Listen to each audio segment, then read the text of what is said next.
అదే RTV app వార్తల్ని క్షణాల్లో చదివే అవకాశం ఉంటుంది. ఒక న్యూస్ పేపర్, ఒక టెలివిజన్ ఛానల్ మీ చేతుల్లో ఎప్పుడు ఉంటాయి.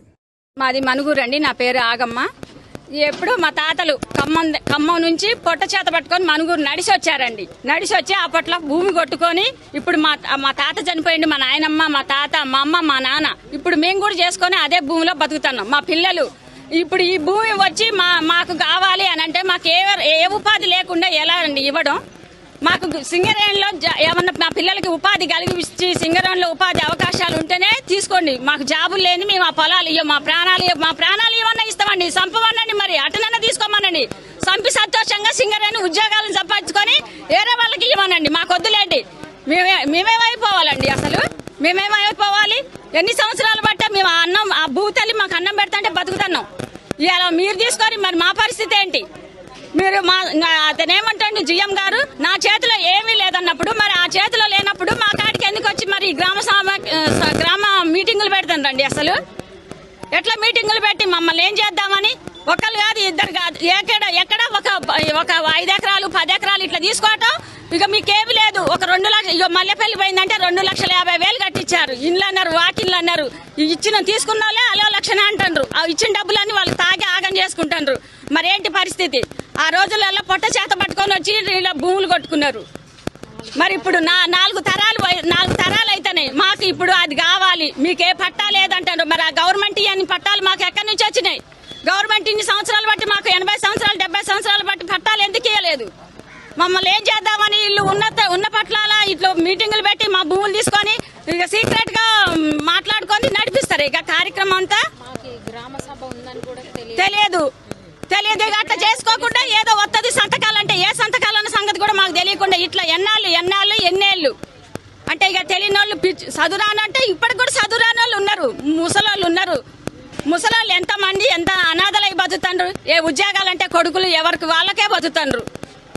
మేము మా పిల్లలు ఏంటి, మేమేంటి, మా పిల్లలకి ఏదైనా ఉపాధి ఉంటేనే, ఉద్యోగాలు ఉంటేనే ఈసారికి మాకు సింగరేణి వాళ్ళు మీటింగులు పెట్టండి, లేకపోతే వద్దండి. మా భూముల మీదకి రావద్దు. దయచేసి మమ్మల్ని బలి పశువులు చేయొద్దు, మమ్మల్ని బలి చేయొద్దు.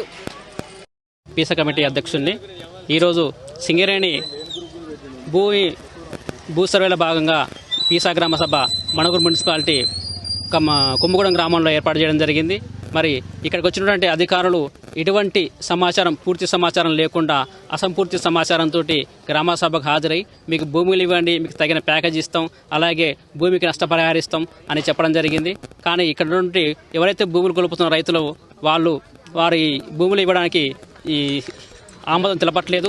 ఏదైతే ప్యాకేజ్ ఉందో R&R ప్యాకేజీ కానీ 2013 చట్టం ప్రకారం R&R ప్యాకేజీ, ఇంటికో ఉద్యోగం, అలాగే భూమి కోల్పోతున్న వారికి మళ్ళీ తిరిగి భూమి, అలాగే ఇల్లు కోల్పోతే మాత్రం అందరికీ R&R ప్యాకేజ్ వచ్చే విధంగా డిమాండ్ చేయడం జరిగింది. దానికి వారు పూర్తిగా పై అధికారులతోటి మాట్లాడి చెప్తాం అని అసంపూర్తి సమాచారం ఇవ్వడం జరిగింది. మళ్ళీ గ్రామ సభకు వచ్చేటప్పుడు పూర్తి సమాచారంతో రండి, మేము ఏదైతే భూములు మేము ప్రభుత్వ అభివృద్ధికి సాగరిస్తాం కానీ, ప్రభుత్వ భూమి అభివృద్ధికి సాగరిస్తాం కానీ, మేము భూములు ఇస్తాం కానీ మాకు ఏదైతే ప్యాకేజ్ ఇస్తారో అది పూర్తి సమాచారంతో రమ్మని తెలియజేయడం జరిగింది. వారు కూడా మళ్ళీ వచ్చే గ్రామ సభకి పూర్తి సమాచారంతో వస్తామని చెప్పారు. ఈరోజు ఇక్కడ భూమి తీసుకోవడం ఇది మొదటిసారి కాదు, ఇది రెండోసారి. మరి ఇక్కడ ఉన్నటువంటి ప్రజల్ని అభివృద్ధి చేస్తాం అనేసి చెప్పడం తప్ప ఇంతవరకు ఎటువంటి అభివృద్ధి లేదని ఇక్కడ ఉండే ప్రజలు అధికారులకు తెలియజేయడం జరిగింది.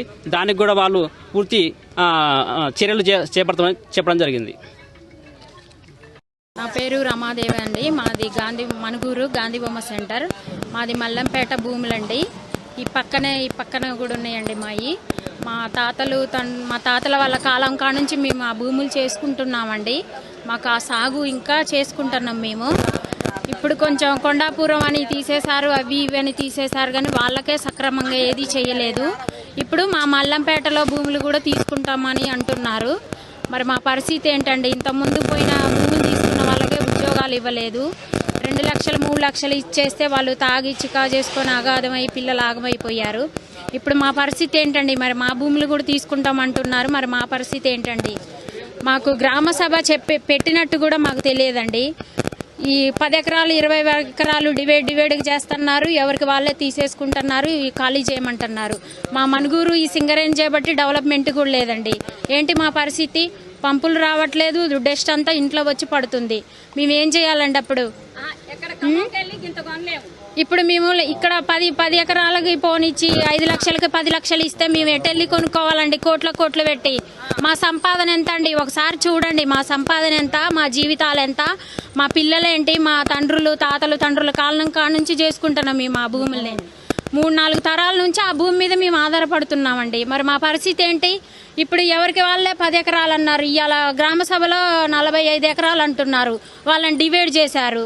ఇంకొక 4 రోజులు అయినాక ఇంకొక 10 ఎకరాలు అంటారు. అట్లా డివైడ్ చేసి తీసుకుంటున్నారండి.